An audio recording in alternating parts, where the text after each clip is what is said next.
going on, guys? Murph's YT13 here, and we are back with another Raw review. And I don't know what you guys thought of this, but I thought it was a night of sort of, I don't know whether you'd say missed opportunities, but I thought it was a strange old night of a few little happenings. We got a few more matches made for Night of Champions. We got an appearance backstage only from the man they call Sting, the Icon. We started the show with Seth Rollins in a long promo. Nothing changes in the WWE. It's always a long promo. Thought the first strange decision of the night was with Sting and the way he was acting. He was almost comedic in what he was doing. I'm not a fan of this kind of Sting.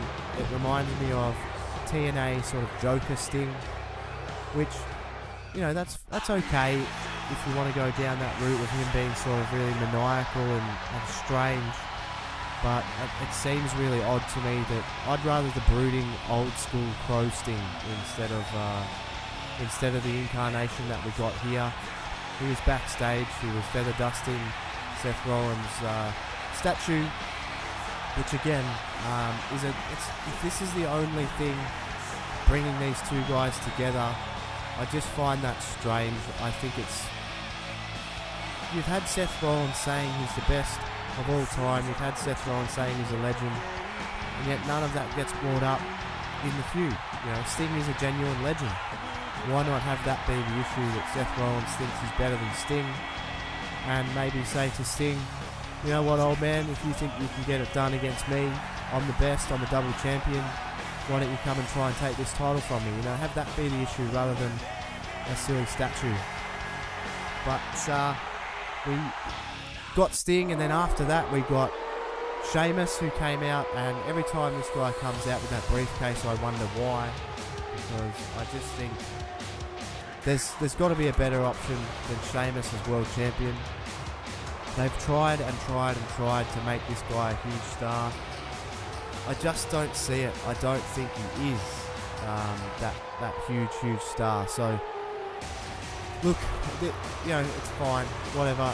He's probably gonna be champion at one stage. He may even cash it in on Sting, which I think would put him over as a good heel. But I would hope that once he cashes it in, he loses it again. But it stacks the deck against Seth Rollins even more, and that's what you need to do. You need to stack the deck against this guy. I have a feeling Seth Rollins might be leaving with the world title and maybe not the US title. I think Cena might get his win back, as he always does.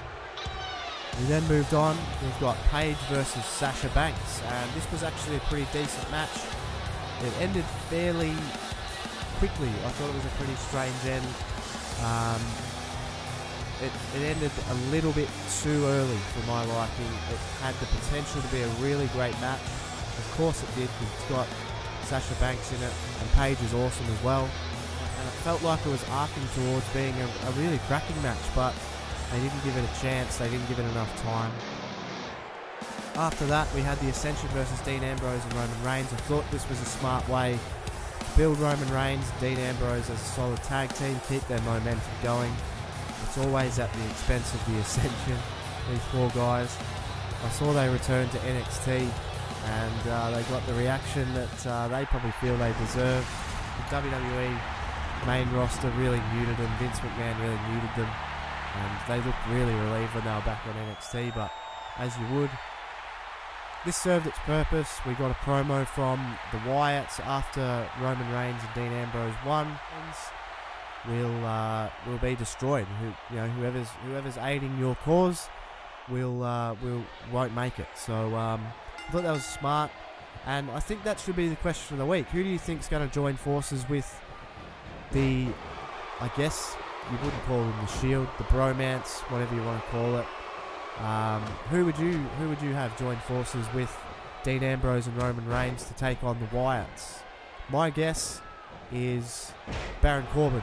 I think he'd make sense to throw in there, but whether he's ready or not, but I think that'd be a good option, because he'd be able to hide sort of somewhat behind Roman Reigns and Dean Ambrose, much like Roman Reigns did behind Dean Ambrose and Seth Rollins. It's just my opinion. Up after that, we had Ryback versus Seth Rollins, and it was the first of 2 matches that Seth Rollins was assigned for the evening. And again, this continued the trend of a little bit of strange decision making, in my opinion. I'm all for putting guys over and putting guys with titles over, but I thought this was a little bit strange. I don't think you need to beat Seth Rollins for him to have a bad night. I think there's other ways for him to have a bad night. But this seemed to be the narrative for the WWE that they wanted to go down. They wanted to really drive home the point that Seth Rollins is having a bad night. He lost to Ryback via the dreaded distraction roll-up finish, or small package, whatever you want to call it. Again, I don't think this helps anyone. Ryback gets the win, yeah, but he got the win because of a distraction. It was a great match in the lead-up, and it's coming off the back of a few impressive Ryback matches. So he's really impressing me lately. But yeah, I don't think you need to pin the champion on TV to cause him to have a bad night. It feels very, very strange to me that Seth Rollins would get pinned 1, 2, 3 in the middle of the ring. He's the WWE and US champion.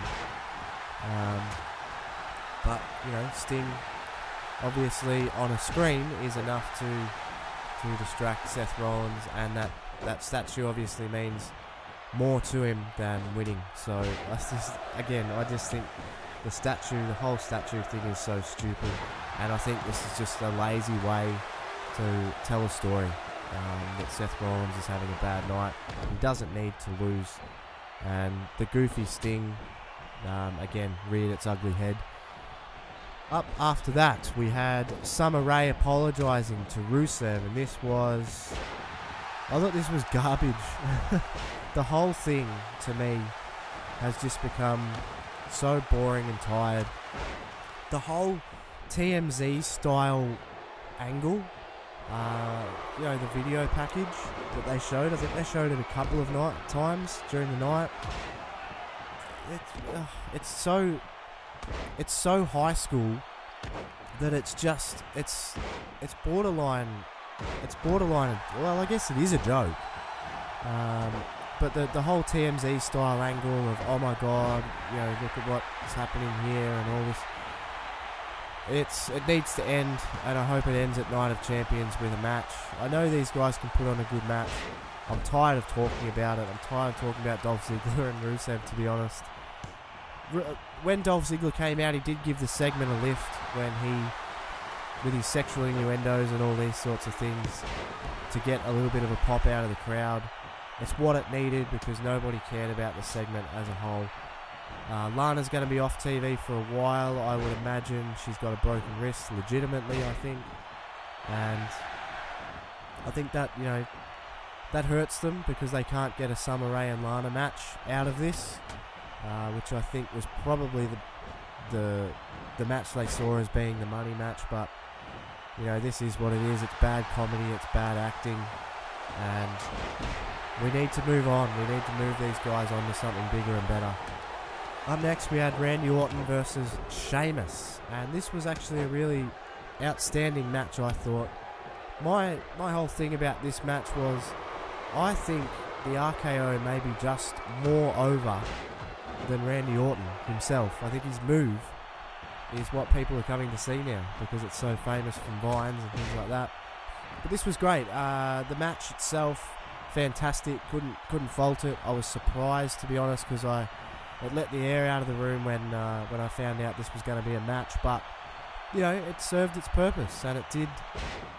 You know, I've never ever said that Sheamus is a bad wrestler. I've never said that Randy Orton is a bad wrestler. I've only ever said that I just don't want to see it again. And this surprised me. The crowd was into it. As I said, I think the RKO might be just more over than Randy Orton himself. But at the end, we got the beatdown of Randy Orton. The Wyatts came down because he's been affiliating himself with Roman Reigns and Dean Ambrose. And there you go. A little bit of storytelling and a little bit of continuous storytelling. And I thought this was great. It just shows that the Wyatts are ruthless, and that if you align yourself with their enemy, you become their enemy. And yeah, fantastic. And they beat up Randy Orton fairly extensively. I'm really not sure whether that's going to take him out of Night of Champions. I kind of hope it does. I'd like to see. I want to see a debut. I'd love to see Uhaa Nation or Apollo Crews debut with the Shield. As I said before, in the comments, check it out and let me know who you think is going to align themselves. I think that's a smart way to introduce someone. Up next, we had the Dudley Boys versus Los Matadores. And this was what it was. It was very, very quick. And the Dudley Boys get their win. There was a pretty fun little spot. I think Los Matadores have turned on the little guy with the horns. What's his name? I can't think of his name. Little guy with the horns. Anyway, they turned on him. And yeah, you know, the Dudleys they're super over. They ended up putting one of them through a table. I don't know if it was Diego or Fernando, but they put one of them through a table. And, you know, I think the Los Matadores are heel now, so that's good. It's a little bit something fresh. I'd like to see them lose the mask. I think I've said it before. I'd like to see them play on their family heritage, because their family is badass, man. The Colognes are badass, and I would like to see them play off that a little bit more. But at least something's happening with them. At least they're doing something with them. Up next, we had Miz versus Cesaro. The match ended in a double countout. Cesaro and Miz draw. Big Show comes down to the ring and sucks the life out of the place. There was some pretty cool stuff from Big Show with the crowd. I noticed one guy tapped him on the shoulder. Big Show quickly turned around, and the guy shit his pants. I think he almost literally shit his pants. And Big Show then knocked out Cesaro on his way out after he'd chased Miz around the ring for a little bit. Miz and Big Show has no life. I'm actually kind of curious to see Big Show and Cesaro. I think they could have some really good matches. A heel Big Show with a face Cesaro could make for an interesting dynamic. So I'd actually like to see that above Miz versus Big Show. If you insist on having Big Show in a program and on the show, I'd like to see him against an exceptional wrestler like Cesaro. I'd like to see Cesaro try and throw a Big Show around. After that, we had the Bellas in Baltimore segment, and I thought this was pretty good. I thought Nikki playing that really grating heel, because now she's got a reason, she's got something to say, she's got a story to tell with the Bellatron and trying to break the record. She's got a good story to tell now. So we have a storyline, and we have a personal issue, and we have a destination, which is great.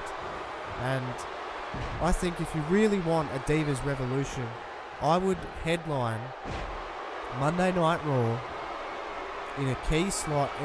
It can be the main event. I'd like to see it be the last match, like go off the air with a Divas title match. I don't know if the WWE will do that, but I would really like to see Charlotte versus Nikki Bella for the title. The last chance that anyone has to take that title from Nikki Bella. And what I would really like to see is Paige turn on Charlotte out of jealousy and cost Charlotte the title. Nikki Bella breaks AJ Lee's record because of Paige. Have Raw go off the air with Paige standing on the entranceway smiling, and Nikki Bella clutching her title and Charlotte staring down at Paige. I think that would make for a great finish, and it would make the Divas Revolution very, very interesting. Up next, we had the main event, six-man tag, John Cena and the Primetime Players versus Seth Rollins and the New Day. And I thought this was great. It was coming off the back of a really great backstage segment with the Dudleys and Edge and Christian and New Day with the trumpet and those sorts of things. We find out that next week Primetime Players have their shot at the title. So that will pave the way, no doubt, for New Day to go over primetime players. Where we'll move on to Night of Champions, and we'll get the Dudleys versus the New Day. A lot of the action in this was fantastic. The match itself was great. They focused a lot on Seth Rollins. So Seth Rollins having a bad night was the order of the day, basically. And we saw some cool stuff from New Day. They look dangerous as a tag team, which is smart. You have to showcase them as a dangerous tag team, otherwise they lose all that.